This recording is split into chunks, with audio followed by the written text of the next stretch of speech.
All right, now can I request on stage Mr. Burzer, board member of Mercedes-Benz Group AG, Mr. Rahul Bharti, executive director, corporate affairs at Maruti Suzuki, Mr. Kalyani, chairperson and MD of Bharat Forge, wherever you choose, and Mr. Sanjay Nayar, president at ASOCHAM, Stefan Halusa, DG at Indo-German Chamber of Commerce. The match referee for this playoff has already taken his place. It's my colleague, Sandeep Punithar.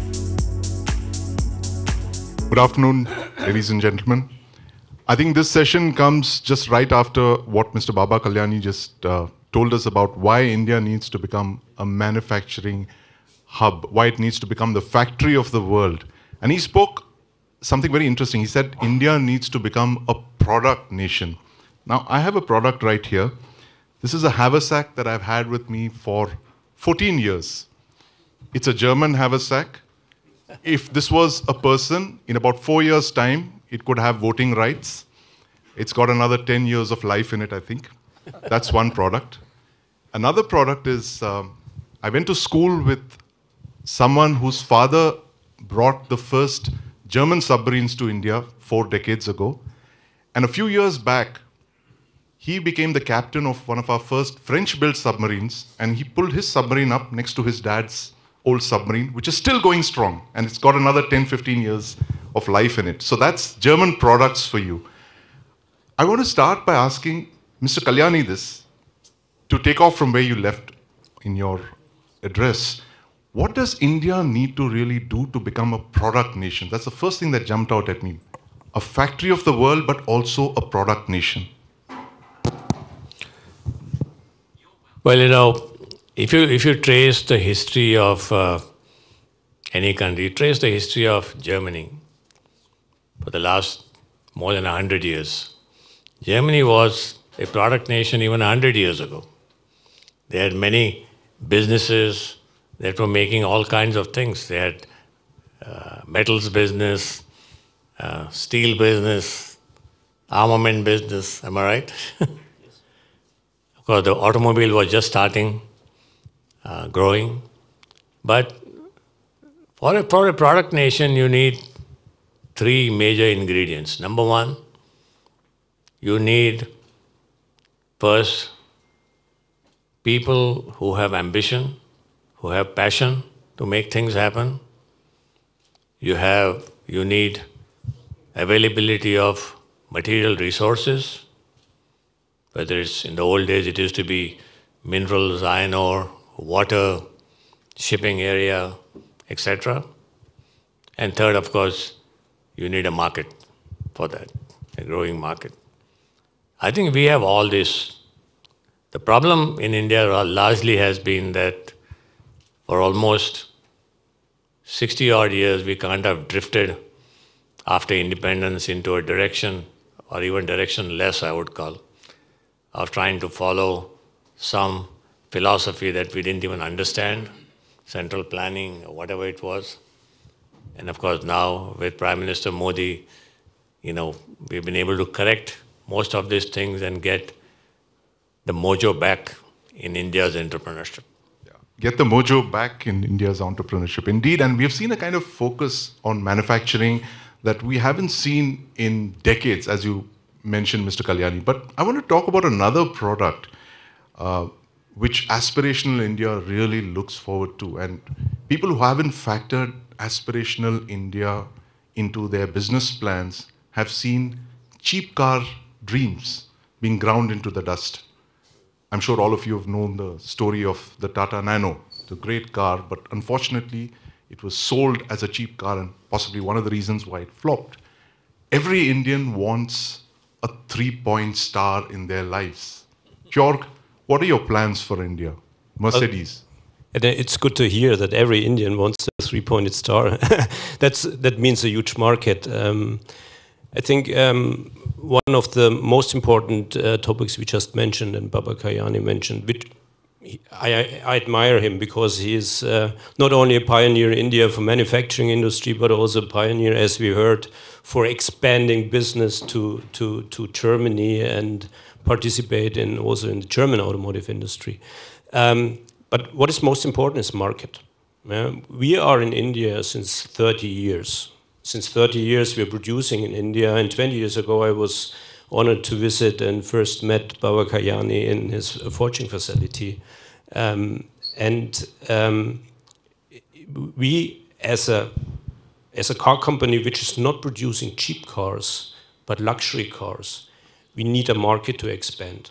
And if you just look at how we expanded our facilities around the world, there was always first a local market in Germany, that's our heritage, but also in the US, also in China, also in South Africa, everywhere where we have manufacturing factories, plants, there was first a local market. The market was developing, and then the next step was basically also exporting and producing it for other markets. So that's what we want to do as well in India. We would like to, and we target for expansion at the local market, and then let's see what happens. Yeah. So if I look back the last 30 years with our manufacturing in India, yes, it was first a very small factory, which followed the traditional Mercedes production system, and now what it's developing together with our R&D facility, which we have in Bangalore, with more than 10,000 colleagues in R&D, to the powerhouse of digitalization and manufacturing. We are basically writing chatbots in Bangalore. We're using them in Pune, and then we're expanding it to our production network. And this is, I would add a fourth topic: innovation.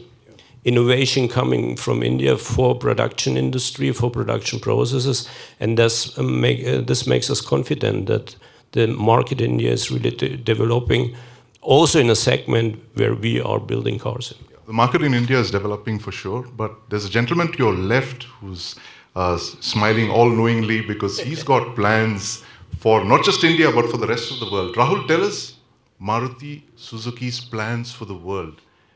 Make in India, make for the world. What is Maruti Suzuki planning right now? Sure.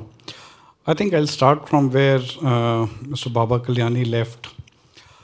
The kind of aspiration we have for growth from, let's say, today till 2047, whether it is for Viksit Bharat or it is for our own enterprises, that ambition cannot be satisfied by the domestic market demand growth alone. We've done the numbers. So we need a larger share of the global trade. And why not? India currently has less than 2% of share of the global trade. There is every reason why we can take a much larger share and participate in the global value chain. The reason is that the manufacturing sector has been rightly identified as the single largest lever for economic growth for India, from a developing country to a developed country. It creates many, many jobs. Jobs are also created in the services sector, but many of these jobs rest on the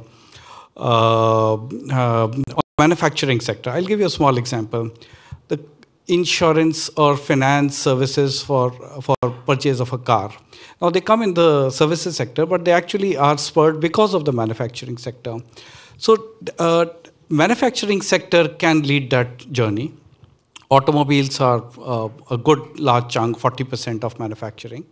And therefore, we also have a sense of responsibility. We are the largest car provider in India and export. So when we say make in India for the world, we have targeted to grow many-fold times in exports. So something like we've done 3 times in the past 4 years. And from where we are today, we are targeting 3 times in the next 6 years. So something like 9 times in 10 years. And in exports, there's nothing called market share. It's an ocean. You can get as much as you have an ambition for. So it's an opportunity share. So I think one can go even beyond that. And I would imagine many other Indian companies can do a similar trend. Right, absolutely. The animal spirits of India's private sector have been unleashed. But Sanjay, we were speaking just before this session about how India seemed to have completely skipped the manufacturing revolution. There seemed to be a erroneous belief that we could ride to become a global superpower only based on the services sector. And I was looking at some figures for shipbuilding, for instance. We are going to be the third largest economy in the world a few years from now, but we account for just 0.06 of the world's ships built. We are number 22 in the list of shipbuilding nations, way, way behind, forget China, but even behind South Korea. Do you believe that the current focus of this government on manufacturing, which is, as we say in Hindi, der aaye par durust aaye, is that enough to power us into becoming the third largest economy? As Mr. Kalyani was mentioning, the contribution of manufacturing has to be 12 times what it is presently. Sanjay. Thanks for this. I think, yeah, I mean, you've got some great success stories, but I think we shouldn't get fooled just by the success stories. We have to be honest. As you rightly said, we really missed the boat on manufacturing. I think 15% of GDP, you said, Baba? Yeah. 15% of GDP. I think I'm not a manufacturing guy, but I come from a financial background and an investor. I think a couple of things that investors and FDI investors like Mercedes-Benz and others should look for, and which India completely missed the boat, is connectivity, logistics, and power cost. And, you know, there's too much of emphasis, or, you know, tax consistency is not there, too much bureaucracy. I think all that is changing with this government for the last 10 years. I think we've come a long way in changing, like you heard the minister talk about, removal of so many regulations and compliance. All that is soft touch that can happen pretty quickly with a determined government. But what you cannot change overnight is logistics, power cost, ports. I just did a small study as an anecdote that, you know, we've got pharma waiting at Nhava Sheva for three weeks because we don't have deep water draft and ships can't come in. Anyway, leaving that aside, I think this government is now very determined with, if you look at the Gati Shakti program, you look at the national corridors that they're creating, there seems to be a much more holistic approach. But still, our logistic cost, last time I looked at it from our investment company, was 18% of GDP is logistic cost. Global standards are 6 to 8% is logistic cost. Okay, our power cost is 6 rupees a unit.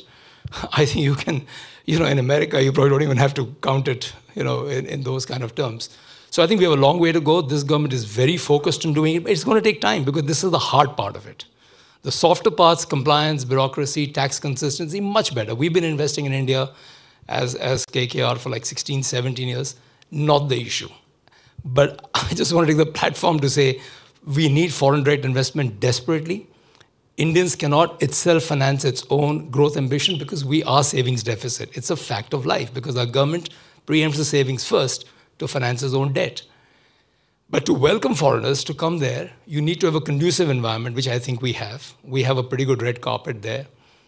We can make it easy, but it's not going to work on the numbers till all the logistic projects are played out and the power costs are throttled, which this government is going full throttle. So you've got to give it some time. And he said, there I durust hai. I can tell you, I was at a Chamber of Commerce in one of the EFTA countries, came out of it, and I wish the Chamber of Commerce guy who was hosting me saying, I hope you heard something about India. I gave you a reality check and I gave you a realistic. He says, yeah, now I've got the governor of Pennsylvania and South Dakota coming in to make in America. So, you know, you're going to compete with Americans who want to get manufacturing. This was well before the new president-elect, right? This is 2 months ago. So I think we've really got to wake up and do it. And if somebody is woken up, is this government led by this prime minister and the ministers you heard yesterday. They're so determined, very hardworking. But the fact is it'll take another 5-6 years. In the meantime, my last recommendation is if we get foreigners like you all to come in, at least we'll find good partners, much lesser inconsistency in policies. And I'm talking more like a private equity guy, unfortunately. But the fact is, you'll have more predictable returns if you get good partners to start with. Then you can become more independent when you feel confident. So I think that's the way to go about this. And that's what I've been pitching for the last couple of months on the road. For the benefit of our hosts here, it's Der aaye durust aaye means better late than never. It's taken a while to come, but finally it's arrived. And that is how we reacted to Chancellor Olaf Scholz when he came to Delhi, Stefan. The German government brought out a very interesting document, a 32-page document called Focus on India. I haven't seen this kind of a country-focused approach that any other country has brought out. I mean, Germany has taken its time to come to India, if I can say that. But now it seems that it's firing on all cylinders. It sees India as the next big hope when two other countries have disappointed you in the past. I can mention cheap gas and manufacturing, but that comes with baggage, as we've noticed, right? Now, what is it that you really need to get Germany and India to build this bridge that the minister mentioned here? How to turn this bridge into a physical bridge, like a gas pipeline, but a stronger one? Probably we have to talk about shipping then in this case. No, I think you're absolutely right. The new focus on India policy that has been made by the German government, by the federal government, shows very clearly that for the first time, at least as long as I've been following politics and specifically related to Asia, that there's a very clear, specific focus on a country, and that goes across all different areas of life. So we're talking about politics, we're talking about government, we're talking about industry, we're talking about culture, we're talking about sports and football. So unfortunately, it wasn't football, but when we organized the Asia Pacific conference just a few weeks back in Delhi, we had a national game between the two hockey national teams, because hockey is that one sport where there really is a level playing field between the two teams, and it was great. Two games, one was won by Germany, the other one by the Indian team, so it was a perfect tie as a start. And now, basically, this shows that the German industry is now very much looking at, for many good reasons, at India. And I'm just also looking a little bit at the title, India, the Next Factory. Honestly, I don't think that there's going to be this one next factory that we're going to see, because if there's one thing that we have learned from the pandemic and other supply chain interruptions is that we need multiple factories around the world to make sure that we can serve our markets in the future. And when you look at that, India is absolutely on the top of that priority list of countries that you would look at for many good reasons. I mean, we talked about the market already that needs to be there. We talked about the infrastructure that is improving rapidly. When you come to India, you see that, at least I live in Mumbai, so every time I come back, even after a week, there's a new street opening, a new part of the coastal road is opening, and that you can see the improvement in that area as well. And you need talent, and that, of course, we spoke a lot as well. Already that we can find in India, but so there's a tick in the box for India in all of these areas. But there's one thing that I think Santosh already mentioned in his speech before, and that's the free trade agreement. Because to become an industry hub, a production hub for the world, what you need is ease of doing business, in the sense of bringing components, raw materials into the country, processing them, and we know that ease of doing business in India has improved greatly, and then export again. And for this, you need a network of free trade agreements. So that would be my hope, because that would bring a new level and a huge potential for Indo-German trade or European-Indian trade, if we can really make some significant progress in that area. And that's, I think, what we are looking for, the industry is looking for, that this is going to come sometime soon. It's going to come. And in fact, Jorg, we were just looking at the air quality in Stuttgart this morning. The AQI is 16 in Stuttgart. New Delhi, where I come from, it's touching 400. We have difficulty breathing in Stuttgart. We have not seen clean air of this kind for several decades.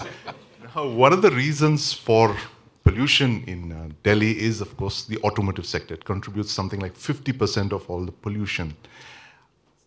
Electric cars are seen as the future to reduce pollution, have environmentally sustainable transport. How can Mercedes-Benz partner with Indian companies to unleash that electric vehicle future, or do you believe that it's actually a green hydrogen future we should be looking at? Well, for us, it's electric. It's not. It's right now. It's not green. If you look at the powertrain, it's not green hydrogen. It's electric. That's the way to go. For us, it's a little bit different in the truck industry, obviously, but for passenger cars, it's electric. Well, we were lucky to be early because we're already producing electric cars in our facility in Pune. For example, the EQS, I had the pleasure to be part of the delegation of the Chancellor Scholz in India some weeks ago, and we were driving around with the EQS in Delhi. I wouldn't say this caused better air quality, but if you scale that up, this will for sure have an impact. And we are looking for to expand our market position if the market grows for these cars. Our intention, our mission is to build the world's most desirable cars, also in India, for India, and then let's see what's coming. I wanna get back to what you just said. If you talk about exports, obviously a FTA, a free trade agreement, would be very, very beneficial, because producing cars in one country is the one thing. Producing cars for the world in one country is also depending on the framework, for example, the tariff framework. So it would be a big benefit in the future strategy as well, because then India can basically also use all the benefits, the framework, the right framework for growing in manufacturing full scale, a very competitive productivity rates, excellent quality coming out of our plant in Pune, and so on. I just mentioned digitalization of production processes, innovation, and so on. So I think there are a lot of very, very good advantages for India becoming really a powerhouse in manufacturing. Lots of potential there for India to become the powerhouse of manufacturing. But Mr. Kalyani, back to you again.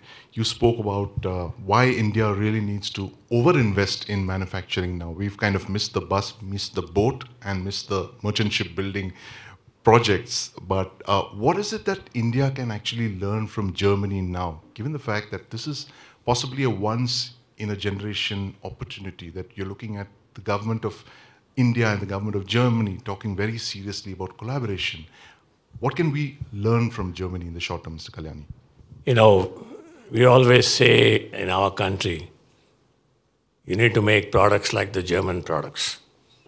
So fundamentally, what it means is Germany has probably created the capability to make really the best class product. I wouldn't even say world class, best class products. I mean, whether it's their cars, whether it's their machine tools, whether it's their equipments, they really do a fantastic job of engineering and converting the engineering into a product. I used to be on the Bosch advisory committee for 17 years. Bosch also has its headquarters right next door. And I've seen almost every facility of Bosch in Germany and outside Germany, and how Bosch transformed itself from diesel fuel injection to everything else that they do today. It's just amazing. Now that's what Germany can do. It can teach us how to do this transformation, how to do this transition. So I think building a close relationship with Germany, a close bridge with Germany, encouraging German companies to come and invest in India to produce, opening up our markets. And what Mr. Burzer says, yeah, we need to have some kind of trade agreement with Germany and with the EU. Only my precaution, one word of caution is we need to be very careful that China doesn't use it to dump products into India and get us out of business. As I recall a certain conversation in a train compartment in New Delhi about a month ago. Thank you very much, Mr. Kalyani, for putting that into perspective. Thank you, gentlemen, for your thoughts and views. You've actually captured a German word, if I may use that, zeitgeist. You've captured the zeitgeist of 2024, India, Germany, the partnership that could power the next factory of the world. Thank you very much for joining us. Thanks. Thank you.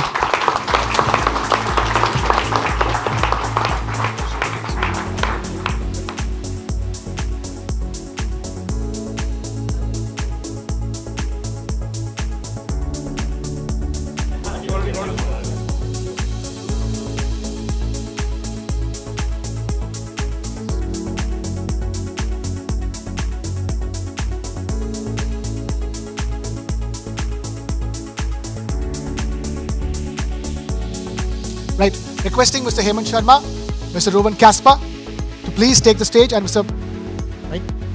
Requesting Hemant Sharma ji to please take the stage to felicitate the panelists.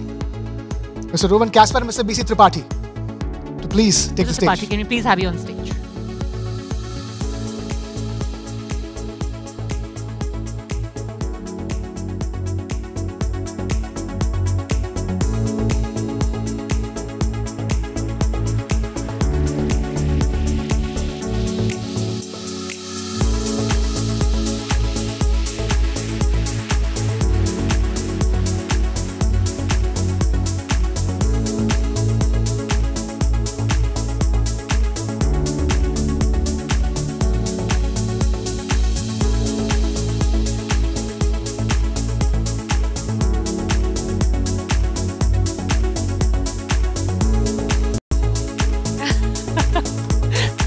Thanks very much, Hemant ji. Thank you, Mr. Tripathi. Can we please have you here for the picture?